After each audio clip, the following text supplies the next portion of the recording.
So Manchester United have recently just announced the signing of Matthijs De Ligt from Bayern Munich, not Ajax.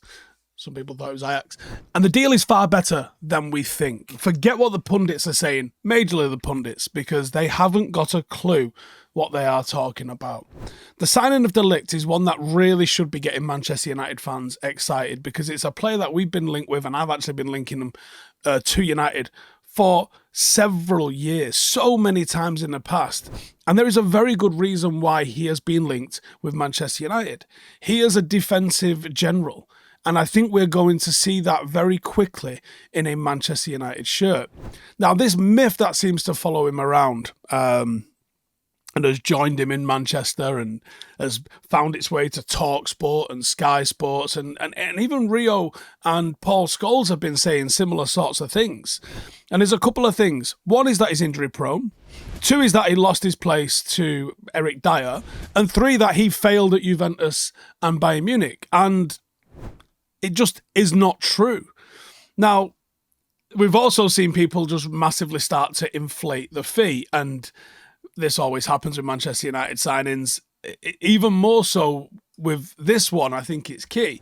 When we was linked with Jarrad Branthwaite, Everton wanted something in the region of 70 to 80 million pound for Jarrad Branthwaite, who isn't even that good a defender. He's not that good on the ball. He's not that good 1v1 defending.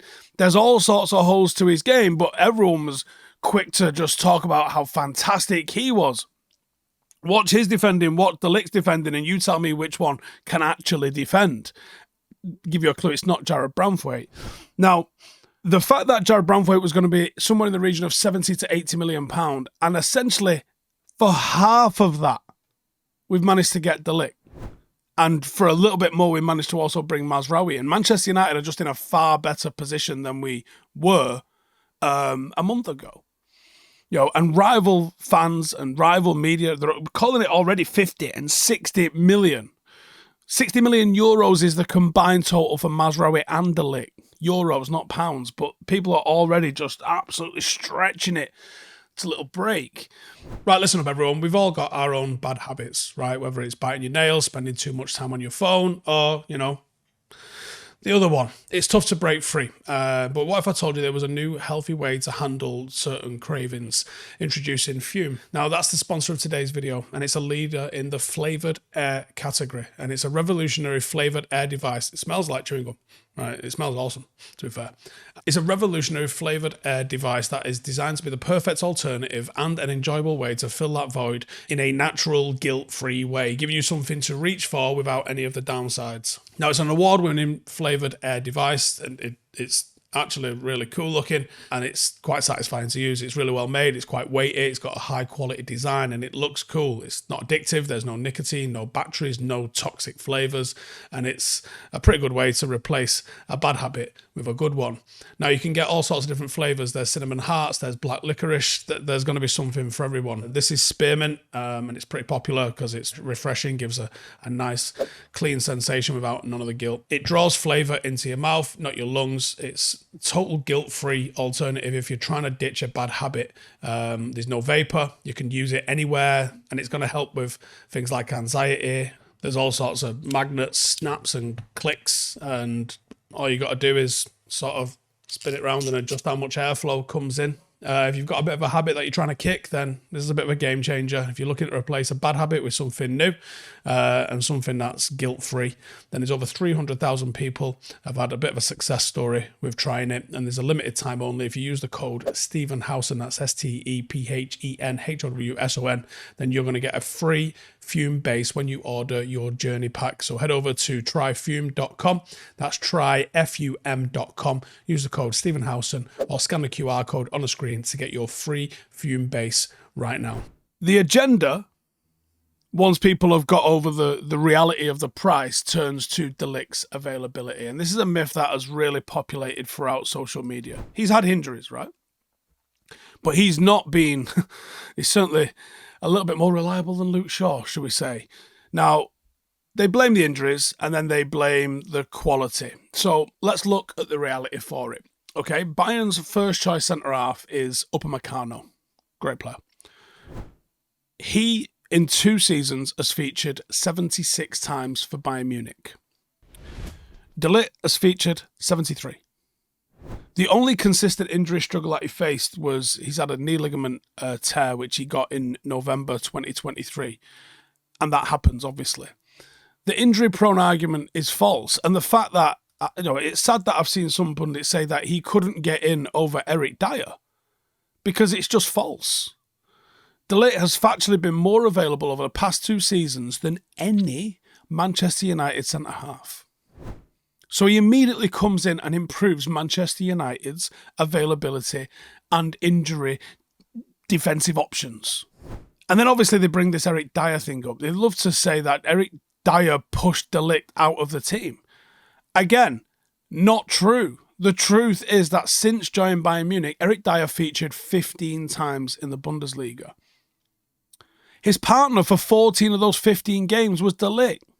And as for people going, well, when I've watched him, the likes of Tim Sherwood and Graham Souness, I'd be willing to wager every penny I can get my hands on that you've not watched more than 1 game. I don't think you can look at this deal in any other way and say it's bad business for United. I think you can just only look at this and go, this is a great signing. You've added strength, you've added depth, you've added quality, you've added a player that knows the system and actually might be the kind of ideal signing for the system that the manager wants to play. He's got experience from Europe. He's got experience playing at Bayern Munich, playing at Juventus, as well as playing at Ajax, going deep into the Champions League. He's got such leadership skills that made him the captain of Ajax at 17 years of age. This is a player that comes... Is he better than Maguire? I don't know if there's a metric that Maguire's better at him than. Maybe Ariel's one. And it's a maybe, to be honest with you, because De Ligt's pretty good at them.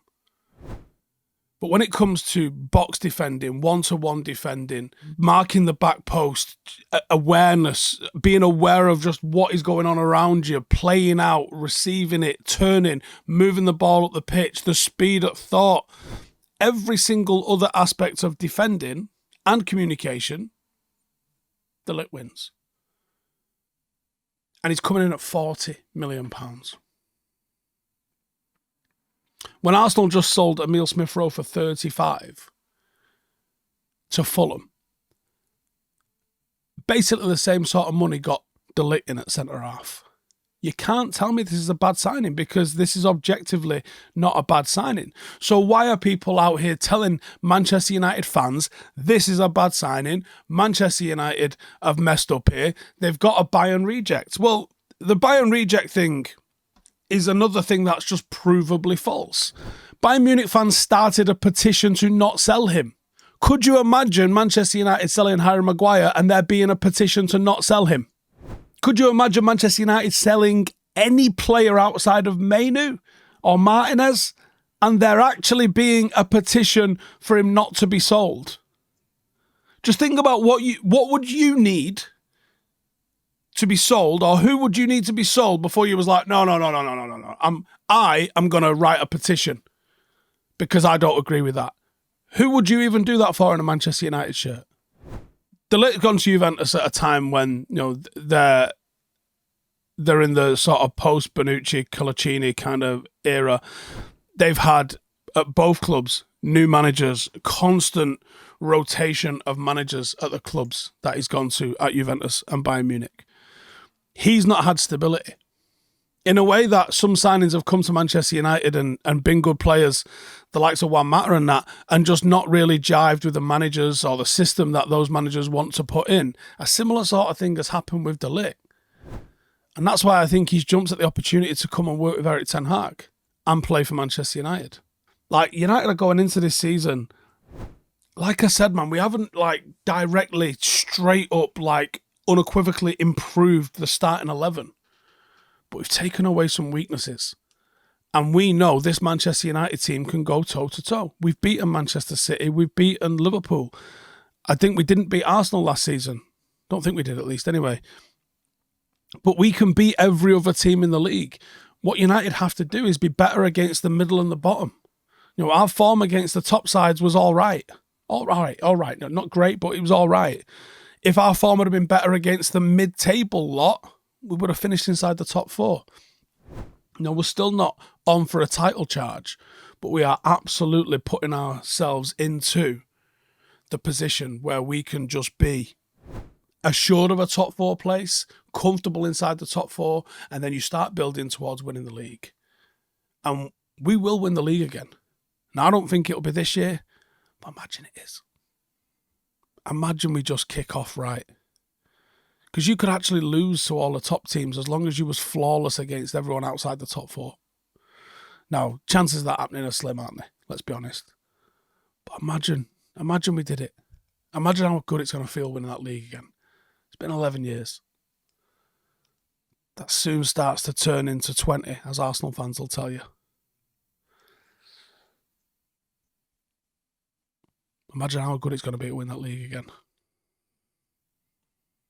I think we're going to be closer than people are giving us credit for. I haven't seen many pundits putting United inside the top 4. I think we're comfortably inside the top 4 this year. Injuries permitting. Give us your thoughts. De Ligt. Good signing, bad signing. How's it going to go? See in a bit. Hey, thank you for watching the video. If you are new around these parts, then don't forget to subscribe. My channel is proudly supported by my community on Patreon. If you'd like to get a little bit of extra content, a Discord group, meetups, 5-a-side games, weekly podcasts, behind the scenes, and even an occasional bit of transfer news as and when I get it, then for the price of a pint, you can show your appreciation for the content that we make and get some goodies for doing so as well. Check the link in the description or click the button right here. You'll also find all of my socials here too if you want to follow me on any of those platforms. Nice one.